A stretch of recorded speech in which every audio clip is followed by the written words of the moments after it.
आज हम आपको भारत के एक ऐसे राज्य की सैर पर ले जाने वाले हैं जिसे खिलाड़ियों और पहलवानों का शहर कहा जाए। ना ना ना ना, बिल्कुल गलत नहीं होगा। राष्ट्रीय खेल हो या अंतर्राष्ट्रीय खेल हो, हर जगह यहाँ के युवा सबसे ज्यादा मेडल जीत कर लाते हैं। ये भारत का ऐसा राज्य है जहाँ 100% गाँवों में इलेक्ट्रिसिटी पहुँचाने का काम सबसे पहले पूरा हुआ था। यहाँ पर कोई अमीर है या गरीब, इसका अंदाजा उसके पास मौजूद गाय और भैंसों के आधार पर किया जाता है। ये भारत का एक ऐसा राज्य है जिसका इतिहास हजारों साल पुराना है। महाभारत का युद्ध भी इसी राज्य की भूमि पर हुआ था और सबसे ज्यादा 2 व्हीलर्स का निर्माण भी भारत के इसी राज्य में किया जा रहा है। और इस राज्य के लोगों को यार हुक्का पीना बहुत ही ज्यादा पसंद है। गेस व्हाट, कौन सा है ये राज्य? जी हाँ, बिल्कुल सही पहचाना आपने दोस्तों, ये कोई और नहीं बल्कि उत्तर भारत में स्थित हरियाणा राज्य है, जहाँ की भाषा भी बड़ी जबरदस्त है। तो चलिए एक साथ चलते हैं हरियाणा के सफर पर। बात करें पूरे देश के सबसे ज्यादा ग्रामीण करोड़पतियों की संख्या की, तो हरियाणा में सबसे ज्यादा है और साथ ही साथ प्रति व्यक्ति आय के मामले में भी ये भारत के टॉप 5 स्टेट्स यानी कि यूनियन टेरिटरीज में आता है। वर्तमान समय में हरियाणा की कुल जनसंख्या 2,73,00,000 के आसपास है। हरियाणा राज्य का गठन 1 नवंबर 1966 को किया गया। तब से लेकर आज तक हर साल हरियाणा में 1 नवंबर को राज्य स्थापना दिवस के रूप में मनाया जाता है। उस समय हरियाणा में केवल 7 जिले थे, लेकिन समय के साथ जिलों की संख्या बढ़कर 22 तक पहुँच गई है। दोस्तों, ऋग्वेद में हरियाणा का जिक्र रज हरियाणवे के नाम से किया गया है, लेकिन आज देश और दुनिया में इसे हरियाणा के नाम से पहचाना जाता है और इस नाम का मतलब होता है हरि भगवान का घर। बड़ा अच्छा नाम है ना दोस्तों। हरियाणा में भी कई भीषण युद्ध हुए हैं और महाभारत काल के दौरान कुरुक्षेत्र का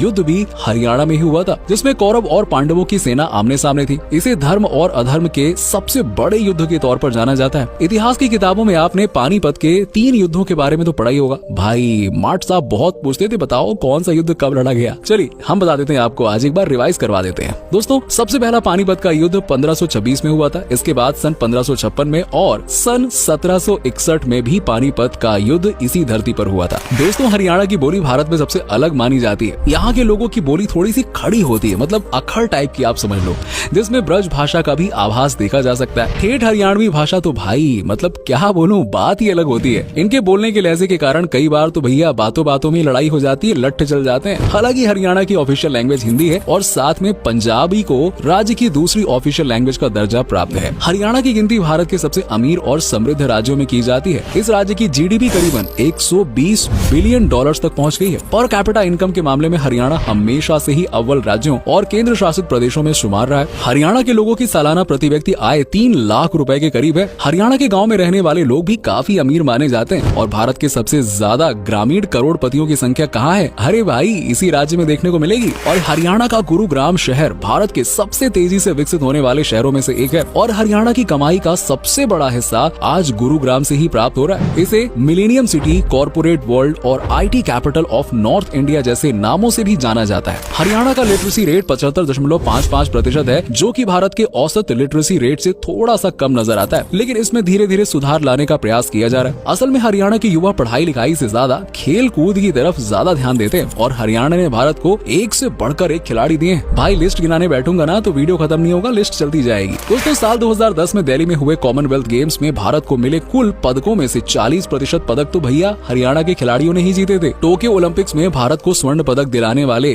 जेवलिन थ्रोवर नीरज चोपड़ा हरियाणा से ही हैं। इसके अलावा मनोज कुमार, संगम सिंह, वीरेंद्र सहवाग, सानिया नेहवाल, सुशील कुमार, कपिल देव, विजेंदर सिंह, गीता फोगाट और सानिया नेहवाल जैसे तमाम खिलाड़ी हरियाणा की ही देन है, जिन्होंने देश विदेश में भारत का नाम रोशन किया है। इनके अलावा दिल्ली के मुख्यमंत्री अरविंद केजरीवाल, सोनू निगम, जूही चावला, बाबा रामदेव और मशहूर यूट्यूबर कैरी मिनाटी भी हरियाणा से ही ताल्लुक रखते हैं। दोस्तों, हरियाणा के किसान भी काफी ज्यादा अमीर माने जाते हैं। आपको बता दें कि आज भी हरियाणा की ज्यादातर आबादी डायरेक्ट और इनडायरेक्ट तरीके से खेती पर ही निर्भर करती है। हरियाणा भारत के बासमती चावल का सबसे बड़ा उत्पादक है और न सिर्फ भारत में बल्कि विदेशों में भी हरियाणा के बासमती चावल की डिमांड देखी जाती है। इसके अलावा चावल, गेहूं, बाजरा, मक्का, जौ, कपास, गन्ना और आलू की खेती भी हरियाणा में बड़े पैमाने पर की जाती है। इसके अलावा हरियाणा में लोग सदियों से गाय और भैंस पालते आए हैं। गाय भैंस को हरियाणा में जानवर नहीं बल्कि परिवार के सदस्य की तरह ट्रीट किया जाता है। जी हाँ, मुर्रा प्रजाति की भैंस सबसे अच्छी प्रजाति की भैंसों में से एक मानी जाती है जो हरियाणा में पाई जाती है। हरियाणा के लोगों को दूध, दही और अन्य मिल्क प्रोडक्ट्स खाना सबसे ज्यादा पसंद होता है, इसीलिए यहाँ हर घर में शुद्ध घी और दूध, दही और मक्खन मिलता है। इसमें कोई कॉम्प्रोमाइज नहीं होगा भाई साहब। हरियाणा एक साल में करीबन 85 लाख मेट्रिक टन दूध का उत्पादन करता है। हरियाणा टेक्नोलॉजी के मामले में अभी थोड़ा पीछे रह गया है। सीमेंट, ऊन, चमड़ा, plastic, cars, motorcycles, bicycles, tractors के निर्माण में भी हरियाणा भारत के टॉप राज्यों राज्यों में शुमार है। हरियाणा में प्राकृतिक संसाधनों की कभी कोई कमी नहीं है। लाइमस्टोन, स्लेट, डोलोमाइट,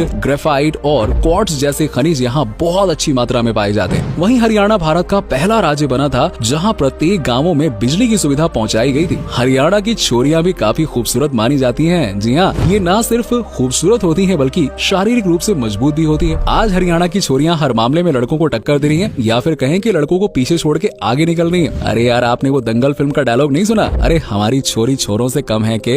जी हाँ, यही बात तो है हरियाणा की सच्ची। दोस्तों, हरियाणा के लोग खाए पिए बगैर रह सकते हैं, लेकिन हुक्का के बिना ना ना ना ना हुक्का के बिना नहीं रह सकते। आप हरियाणा के किसी भी गाँव कस्बे से गुजर रहे हो, वहाँ आपको हुक्का पीते लोग जरूर नजर आ ही जाएंगे। अगर हरियाणा में किसी को सजा दी जानी होती है तो उसका हुक्का पानी बंद कर दिया जाता है। जी हाँ, हरियाणा में कई जगह ऐसी भी हैं जिसका संबंध हड़प्पा सिविलाइजेशन और सिंधु घाटी की सभ्यता से देखा जाता है। भिवानी में औरंगाबाद और मिथाली, हिसार में राकी गढ़ी और रोहतक में रूखी जैसी कई जगह है जिनका इतिहास हजारों साल पुराना है। हरियाणा के अलग अलग गाँव में विभिन्न प्रकार की परंपराएं निभाई जाती है जो आपको देश के अन्य किसी कोने में नहीं देखने को मिलेंगी। जैसे कैथल में दीवाल नाम का एक गाँव है जहाँ पर भाद्रपद की अमावस्या के दिन गाँव में मामा या साले को प्रवेश करने ही नहीं दिया जाता है। भिवानी जिले में नाथुवास नाम का गांव है जहां 1400 परिवार रहते हैं। इस गांव की मान्यता है कि लोग यहां पर दूध नहीं बेचते हैं। जिन परिवारों के पास गाय भैंस नहीं है उन लोगों को यहां मुफ्त में दूध दे दिया जाता है, लेकिन दूध का इस्तेमाल पैसे कमाने के लिए यहां के लोग कभी नहीं करते। इसके अलावा रोहतक के चंद्रपाल गाँव को साल में एक बार 24 घंटे के लिए सील कर दिया जाता है। इस दौरान ना तो कोई व्यक्ति गाँव के भीतर आ सकता है और न ही गाँव के बाहर जा सकता है। इस परंपरा को गंडा कहा जाता है और 24 घंटे तक गाँव में किसी के घर पर भी चूल्हा नहीं जलता है। सिर्फ गांव के एक मंदिर में ही चूल्हा जलाया जाता है और सबका खाना वहीं पर तैयार किया जाता है।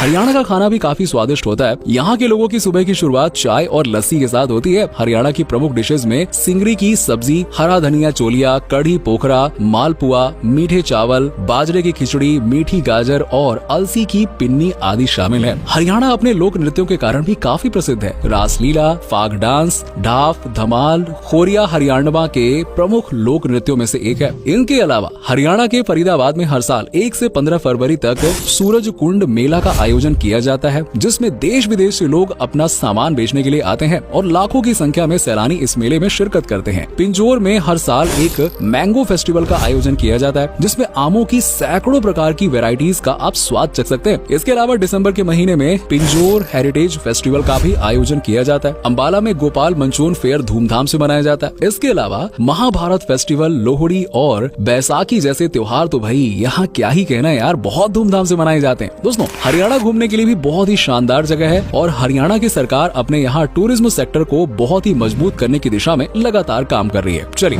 आपको बताते हैं हरियाणा में आप कौन कौन सी जगह घूमने के लिए जा सकते हैं। चंडीगढ़ को हरियाणा की राजधानी होने का गौरव प्राप्त है। हालांकि ये एक केंद्र शासित प्रदेश है, लेकिन यहाँ घूमने की ढेर सारी जगहें हैं। सुखना लेक यहाँ की सबसे प्रसिद्ध झील है। ये एक मानव निर्मित झील है जिसकी लंबाई लगभग 3 किलोमीटर है। यहाँ पर आप बोटिंग का आनंद ले सकते हैं। रॉक गार्डन चंडीगढ़ का एक और आकर्षण का केंद्र है। ये पूरा पार्क वेस्ट मटेरियल से तैयार किया गया है। साथ ही रोज गार्डन में 1600 से भी अधिक प्रकार के गुलाबों के फूल की प्रजातियां आप देख सकते हैं। इसके अलावा चंडीगढ़ में Laser Valley, Japanese Garden, Garden of Fragrance, Musical Fountain Park, Topiary Park आदि मुख्य पार्क हैं। गुरुग्राम में भी घूमने के लिए काफी सारी जगहें हैं। आपको यहाँ सुल्तानपुर नेशनल पार्क जरूर विजिट करना चाहिए, जहाँ 250 से भी अधिक ज्यादा प्रकार के देसी और प्रवासी पक्षी आपको देखने के लिए मिल जाएंगे। अपने दोस्तों और फैमिली के साथ आप पिकनिक पर जाना चाहते हैं तो डमडमा लेक जा सकते हैं। पहाड़ियों के बीच में मौजूद ये लेक प्रकृति का खूबसूरत नजारा पेश करती है। अरावली बायोडायवर्सिटी पार्क भी घूमने के लिए बहुत अच्छी जगह है। लेजर वैली पार्क में लोग रोजाना सुबह और शाम जॉगिंग और वॉकिंग के लिए जाते हैं। फरूक नगर फोर्ट और हेरिटेज ट्रांसपोर्ट म्यूजियम में भी आपको काफी कुछ जानने का मौका मिलेगा। कुरुक्षेत्र का भी अपने आप में एक ऐतिहासिक और धार्मिक महत्व है। जी हाँ, यहाँ पर आप ब्रह्मा सरोवर, शेख चिली टूम जैसी जगहों पर विजिट कर सकते हैं। पंचकुला में आप पिंजौर और कालका जी देखने के लिए जा सकते हैं। फरीदाबाद हरियाणा का सबसे ज्यादा आबादी वाला शहर है, जो एक औद्योगिक केंद्र भी है। यहाँ पर बड़कल लेक, धौज लेक, राजा नहर सिंह पैलेस जैसी जगह सैलानियों को आकर्षित करती है। पानीपत में आप पानीपत म्यूजियम, काबुल बाग और टूम ऑफ इब्राहिम लोदी विजिट कर सकते हैं। और इन सब जगहों पर जाकर आपको हरियाणा और भारत के समृद्ध इतिहास के बारे में ढेर सारी नई बातें सीखने को मिलेंगी। हरियाणा जाने के लिए सबसे अच्छा साधन सड़क मार्ग और रेल मार्ग है, और अगर आप हवाई मार्ग के जरिए हरियाणा आना चाहते हैं तो चंडीगढ़ की फ्लाइट भी ले सकते हैं। और हालांकि इसके अलावा हिसार, पिंजौर, करनाल, नरनौल और भिवानी जिले में भी एयरपोर्ट मौजूद है, लेकिन सभी शहरों से यहाँ यहाँ की फ्लाइट मिलना थोड़ा सा मुश्किल है। हरियाणा घूमने के लिए 6 से 7 दिन का समय लेकर आइएगा। तो दोस्तों ये था भारत के सबसे शानदार राज्यों में से एक हरियाणा। उम्मीद करते हैं कि आपको हमारा ये एपिसोड पसंद आया होगा। आप में से अगर कोई हरियाणा से है तो हमें जरूर बताइए कमेंट करके। साथ ही साथ हमें ये भी बताइए कि आज की वीडियो में आपको हरियाणा की कौन सी बात सबसे अच्छी लगी। वैसे क्या आप कभी गए हरियाणा, और गए हैं तो आपका एक्सपीरियंस कैसा रहा, ये भी हमारे साथ जरूर शेयर कीजिएगा।